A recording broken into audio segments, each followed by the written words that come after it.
It's Saturday night. The lights are off in the sanctuary except for the stage wash. And you're standing alone on the stage, running through your message just one more time. And you tell yourself you just want to be faithful. You just want to serve people well. But by the time you walk off the platform the next morning, something else is driving. You're scanning faces, you're waiting for feedback, you're checking your phone in the car.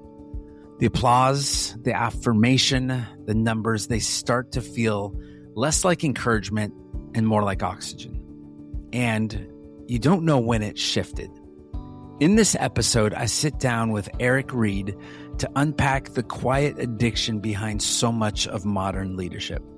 We talk about the difference between performance and presence, how personal history shapes our hunger for significance, and why leadership itself may never have been the true calling. If you have ever felt the tension between serving people and building influence, then this conversation names exactly what's going on underneath. Welcome. This is the Life After Ministry podcast.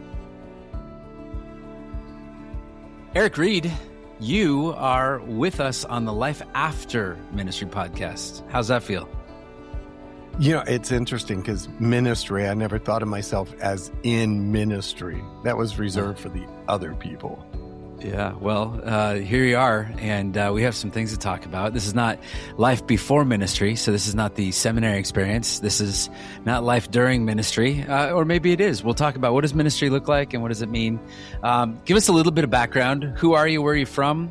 So I guess as it relates, I had spent probably the last 10, 15 years working alongside John Maxwell as a leadership coach, traveling the world, teaching leadership to leaders, and those that know John know he's a very faith-centered individual. Traveled nationally, and at the same time was exploring writing and working as a writer. And so somehow those two roads collided, or maybe they merged to where I'm at now. So I work as a writer for faith-based individuals in both the publishing and editing, but also in the ghostwriting. Yeah. And where are you living these days? I'm in Atlanta, though my heart is still in Uruguay. Oh, wow. That's a different story. What did you do there? Well, what took me there? Yeah. Our kids were 3 and 5, and I said, I need a timeout, and this is the best time to drag them anywhere I want to go. Yeah. And it turned out to be Uruguay. Holy moly. Okay. I know it's somewhere in South America, but I would not be able to actually all the way out. at the bottom to the side of Argentina. Oh, good.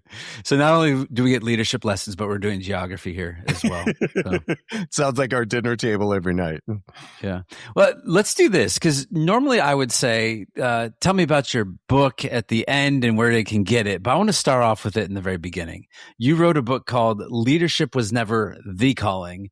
And I want to know, like, what led up to that? Like, I'm always curious about the origin story of why does somebody write a book, and what's this message that, like, you had to do this, otherwise it was just going to stay burning in your soul? Oh, I love it.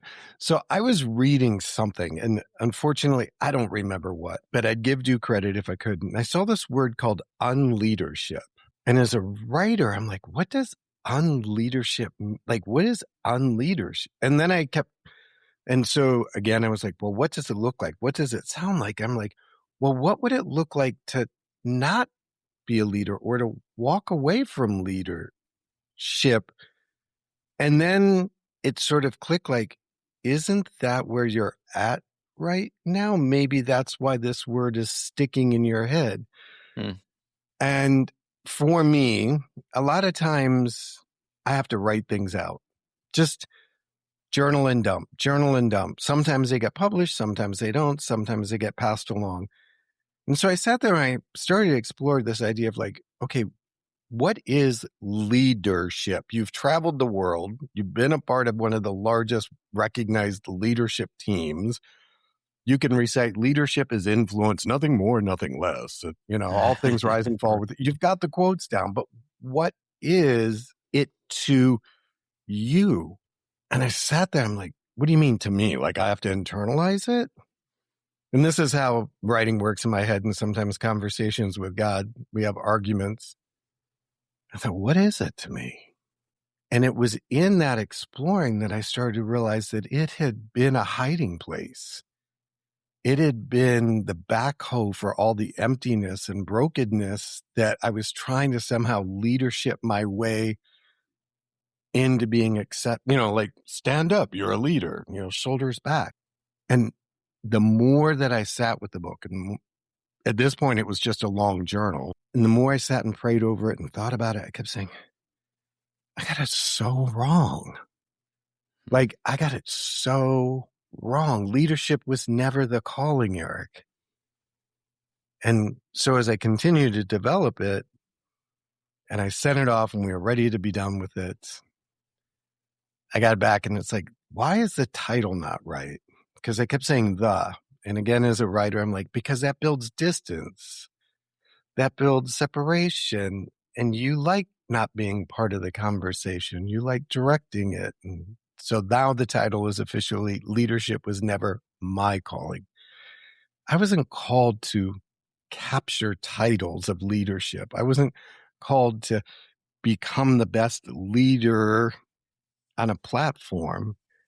I was called to serve, and I instead turned leadership into the best performance on the planet. The idea, the word performance, it's interesting because you can watch, and I get to go see a lot of churches, and you get to see the people on the platform.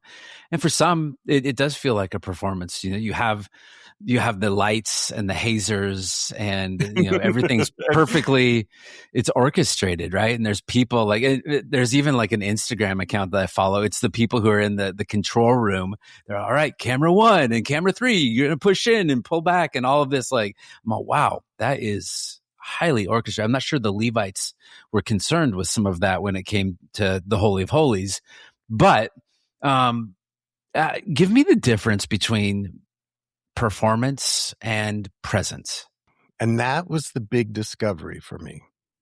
That was the moment that I said, like in John 13, where it's like he gets up, takes off his robe, walks around the table, grabs the towel, and just bends a knee. No, let me show you. No, let me tell you. No, take a moment. No, move the camera in, focus down the spotlight, make sure that the bowl glistens at just the right moment. And I thought, would you do that?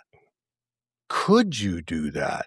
And I realized that the answer was pretty much no, because I'd first have to check my Instagram and my Facebook, like set it all up to be captured so that I could capitalize on it. And then I could use it to grow my influence by saying, look what I did. And so when I looked at performance for me, I say that, the applause became the oxygen. Like, how many applause? How many times can I get called back? How much more can I pull out of this audience? Now, that's different than somebody who's a well-crafted speaker, storyteller that digs into the craft and really knows how to move an audience with a story versus how many likes did I get? You give the sermon and you jump in the car and you're flashing through your Facebook feed and you're trying to see how many people, you should be in a church today. Pastor said that, all of that echo chamber greatness.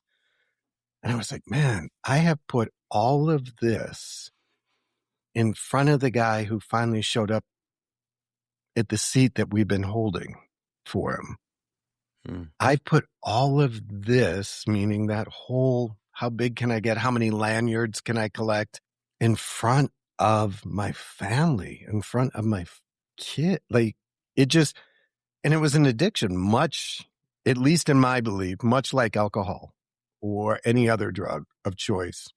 I felt like the longest walk was from the pulpit to the front row. And I'm an Enneagram 3, if that means anything to anybody, but I'm an achiever. Like, I get stuff done, and I struggled for years and years as a teacher, as a teaching pastor, and I think I was well liked. I've been told I was well liked, but I would stress, and I realized that, like, the difference, like, being separated from it now, I can look back, but I couldn't see it then. But Saturday night, like I would drive down to the church in this massive, 2,500 seat auditorium, and I would practice because I would have told you, like, I just want to do it well. But like, there was so much fear and anxiety for me in doing that. So that long walk after I was done, the question wasn't like, Lord, did I accomplish what you wanted me to accomplish? It was more like, do you guys still like me? Did I do okay? And that question, I think it wrapped me up. There's so much pressure for me, not even from the people. It was all self-imposed. I think I did. I don't need the people to make myself all messed up in that process, but that insecurity, and even the approval and the hunger from everybody else was driving that train for me for a long time. Do you connect? Do you relate with that? Yeah. I mean, that, as you said, that long walk, it's that long walk until you get the first pat on your back. Yeah. Where it's like, man, you did great. You really moved it. And you're like, mission accomplished. Like that. Yep. I knew I could do it. And then that competitiveness, which my family says I'm very competitive. I claim I'm not, but we keep a chart next to the dining room table when we play quiz games. But that competitiveness, like, oh, he got 2,500. I could do that. Watch. Now, how do I build it? How do I create it? How do I make that room full? How do I make that impact last? And so for me, as somebody who loves business and business strategy, filling the room became more of a business model that I was trying to perfect than who needs to be in the room. And are we talking to the person outside of the church, outside of the conversation that really should have the front row center seat? Or am I focused on who's there that can book my next speaking thing? Who's there that can leverage this to something bigger that I need it leveraged to? So what role, one of the things you talk about is the father wound. How does that, I think some people, they're thinking like, oh, this is the psychology. Let me have a seat on the couch and tell you about my broken childhood. But I mean, for us guys, especially, how does that play a part? Well, I can sum it up with, I always refer to my dad as a German Lutheran mechanical engineer who grew up during World War II. Oh man. So are you okay? Do you want to talk a little bit? I'm still in recovery, but I know how to cover my wounds well. So everything was about performance. Everything was about success. Everything had a box, and you needed to know not only the size, but where that box fit. I mean, I remember as kids, we used to do what were called presentations. Every Friday night, we'd all line up and have to do a presentation. It could be on anything you wanted. Like in your family? This took place at home? Okay, yeah. Not at school. So it was kind of like some people do movie nights, game nights. We did presentation nights. Okay. And so my defaults were Abraham Lincoln, horses, and volcanoes. But, sometimes I'd wander off those. And we would have to present with poster board, the week worth of research, and we'd be scored. It was kind of fun on one level because you got your parents' attention. But at the same time, that moment was where I was able to be face to face with my dad, so to speak, and know that I was enough, big enough, tall enough, smart enough. And I think all the way, I've always been in some ways chasing that. Have I arrived? And so when you walk into a room and you say, oh, I'm a leader, or I have this title of leadership, or this is what I do, everybody automatically moves you up a step or two just because you can say, oh, I'm a servant leader. Oh, how noble. Stand over here separate from the rest.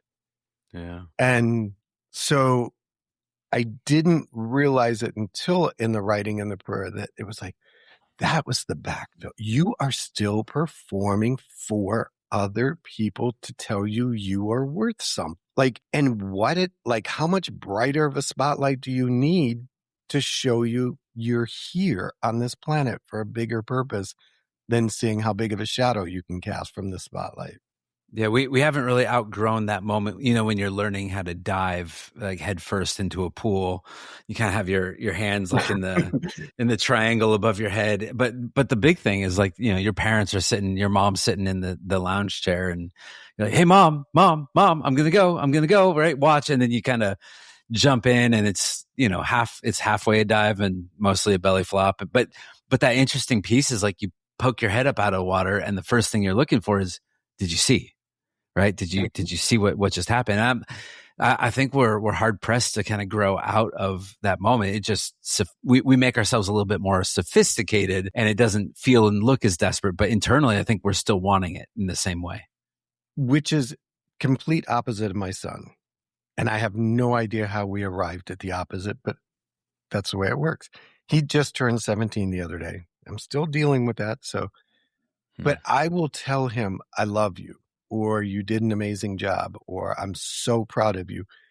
And his response is always, okay. Like I'll say, honey, I love you. And he's like, okay. And on he goes. And it used to annoy me. And then I realized he is so sure of his position in relationship to me that he doesn't feel he has to just tennis ball it back to me. I love you too. Dad, you're my favorite. He's like, I'll receive that. I'll settle into it, and I'll respond. And it's been that way for as long as I can remember. And I thought, to say I was afraid of my dad in some ways, but he's like, I'm safe. I'm loved. I'm cared for, and I don't have to worry about anything bigger than just okay. I thought, whoa, what it must feel like to be 17 and know that you have a home plate that doesn't get moved. So how do you do this? Like, if you're in a position, and it doesn't have to be, you don't have to be a pastor. You could be an executive director of a large nonprofit. You can be vice president at a Christian college, or you could be a big shot and VP of marketing at your firm, right? So whatever that looks like, when the temptation for significance shows up, how do we counter that? And still without like cutting out of the job altogether, right? Like, I'm going to still keep this position. We're not saying that the only answer to fix this is we'll stop doing, just quit your job and, you know, go mix paint at Home Depot. What can we do? What are some practices and some acts that while we're still living it out, that we can do it differently? I was called back into the exact same environment just a little over a year ago. It was like, you want to come back? We need you as a speaker. And I was like, you know, like, I don't know, go hang out with my friends from before. I'm kind of halfway through rehab. Can I handle it? And I kept sitting, and I almost turned it down because I was like, I can't go. I know it's going to happen. It's not where I need to be, God. I don't like all of those. And then I sat there and I said, okay, I'm going to have to go back into that space sometime, some way.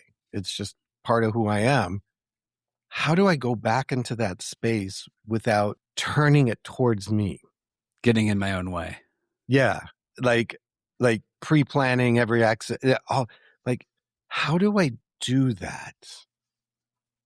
And I kept saying, okay, what is the one thing you need to do? Like, who are you there for? And I'm like, I don't know who I'm there for yet. So you're going to show up without somebody like, who's there in the room that you're supposed to be serving? Well, I don't know what to do, God. And he's like, why don't we sit down and think about it together? Because I'm not putting you in that room to serve you. You know, like, this isn't about you anymore. And you may not know Frank's name, but I'll tell you who's in that room and why I'm calling you into that space and what you're bringing for me. And I used to think in the past, like, well, I'm going to invite God into this one. Nah, I don't need God for this one. Like, it was almost like an accessory or a briefcase that God was in, and I'd pick it up and bring it to certain things and leave it at home at others. And the reality was, it was like, no, I was on the other side, already waiting on you to show up. You were late, by the way. And so when it comes back now, I'm like, okay, if I'm called to this space, I'm not being called for my ego, not for my likes, not for my Instagram. So let's trash all that. What is it? And I really have to pray into it. And then I get there early enough that it sounds really, but I look for a Frank. I look for that person in the room that's like, oh my gosh, I see you. And it often turns out to be what I call the wounded faithful. That guy who's coming back from church wounds or who's been part of a church event in the past. And he's really kind of like, I'm only here because I heard we have pancakes afterwards. Kind of like, I'm doing it, but I'm not happy about it. Because in many ways, I can identify with that. And I'm like, okay, I know what you need to be in the room because there's something something happening here that I'm a part of. And I just got to make sure you feel welcome. And I need to make sure you feel known and seen. And the easiest way for me to do that is for me to get as small as possible in what I need and as big in what you need. But it really is about asking, who's in the room? And if I don't know, then maybe I shouldn't be in it. Tell me more about small, unseen acts of faithfulness, and especially the unseen part of it. I love them now.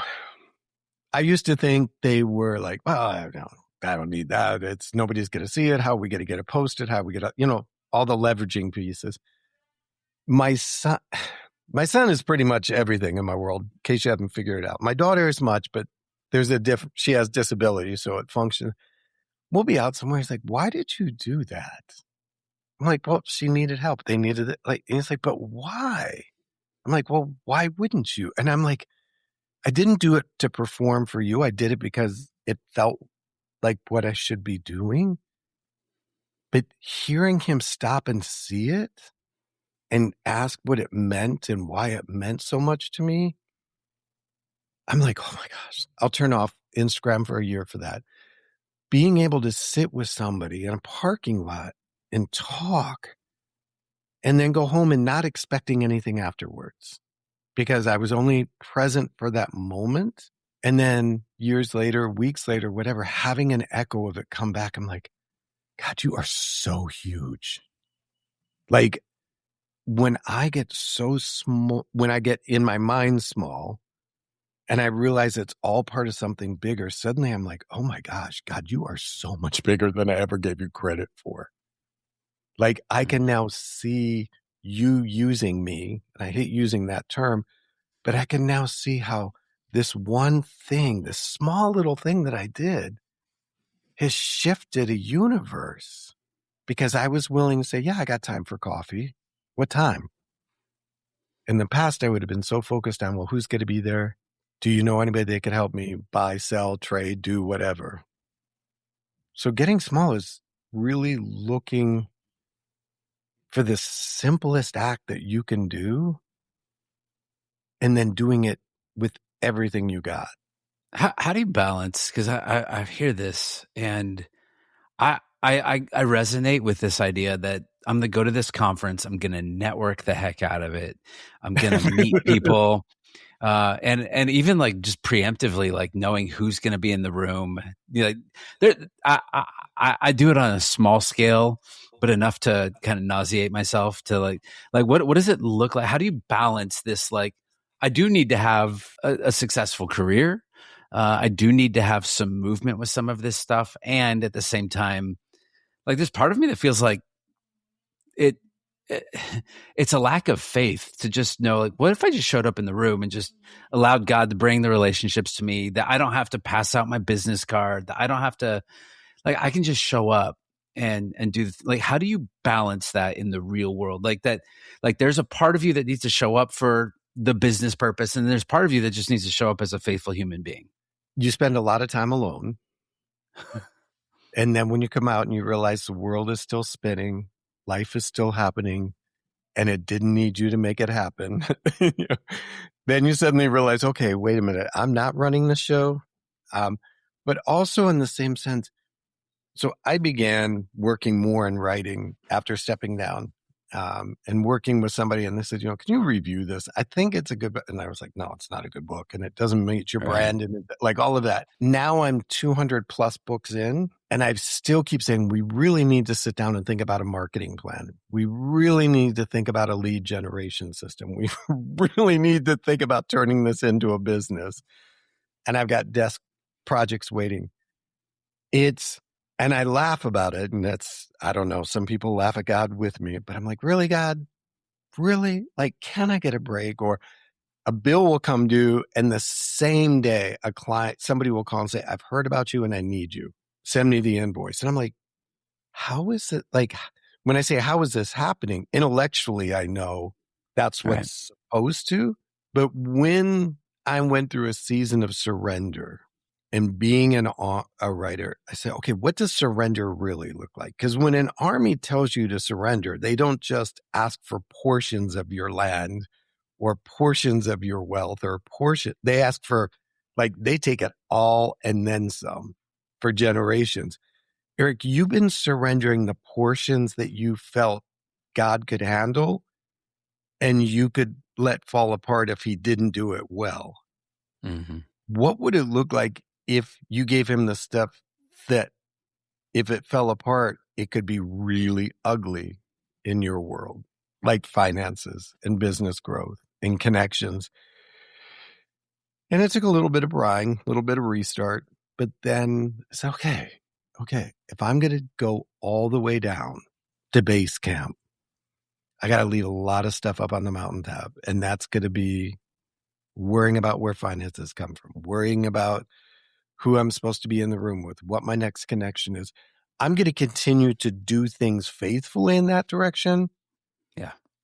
But I was at a conference the other day and somebody said, you have a business card. And I'm like, oh I haven't been asked for a business card. I was scrambling. They said, I'll find you. They found me.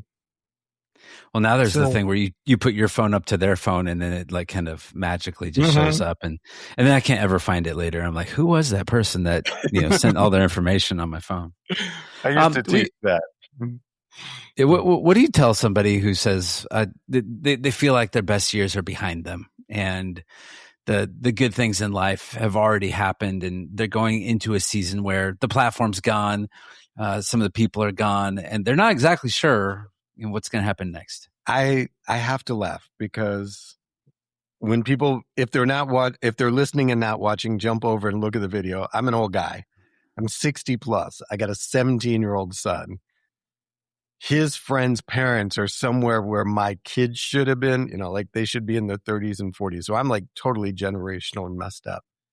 And I was saying the other day, I'm really frustrated that the outside me is out of sync with the inside me because I feel like I'm just now starting. I was like, I want to go back to school and work on a master. I want to go when you see yourself without all of that garbage, first you get pissed because it's like, I can't believe I let somebody rule my life for so long in so many ways that I didn't chase this.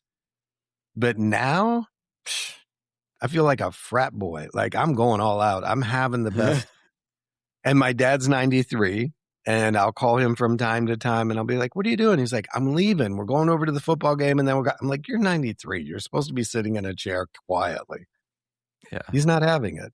So maybe it's genetic, but I think it also becomes really, this is your last act. Like who's written the script? Where's it say this has to be the end? I go into men's groups now with the 30s and 40s and are like, tell us something, please. Like, we are so worn out. We are looking for mentors. We are looking for those men who are a generation above us that are still thinking about faith in a positive growth way, who haven't become the old guys at the door holding it. What do you hope that people feel after they've read your book, Leadership Was Never My Calling? I think, men, it's hard to step down sometimes. It's hard to put down the challenge cup and just walk away because so much of our identity, so much of our culture is built around it that the truth is we have to. If we want to be truly Christ-like, it's getting up from the table, taking off your robe, picking up a towel and walking over to somebody that needs you and doing it in silence, that to really begin to build the life that I wanted to be called to. It has to happen at the bottom of the ladder, not the top. Yeah, that's good. Thank you. Thanks for sharing. I want people to be connected. I think there's some worthwhile wisdom, not just in this conversation, but in your book. Old man wisdom. There you go. Every once in a while, I'll do something. My boys look at me and they say, "Dad, you've got that old man strength going on there." So every once in a while, I often think, man, if somebody was like pinned underneath a car, that in the moment I'd be able to like, that shot of adrenaline, I'll just pick the car up and free them. But you got the old man wisdom that shows up, and that's good. Where do people find the book? And we'll put all of this information in the show notes so you can get that. But give me the websites and the Amazons and all the other fun stuff. I appreciate it. LWNC.net. Sorry, I had to read the title in my head. So leadership was never the calling, but without the. So LWNC.net. It was due out in March. I just got it back. They tell me we're going in June if I don't touch it again.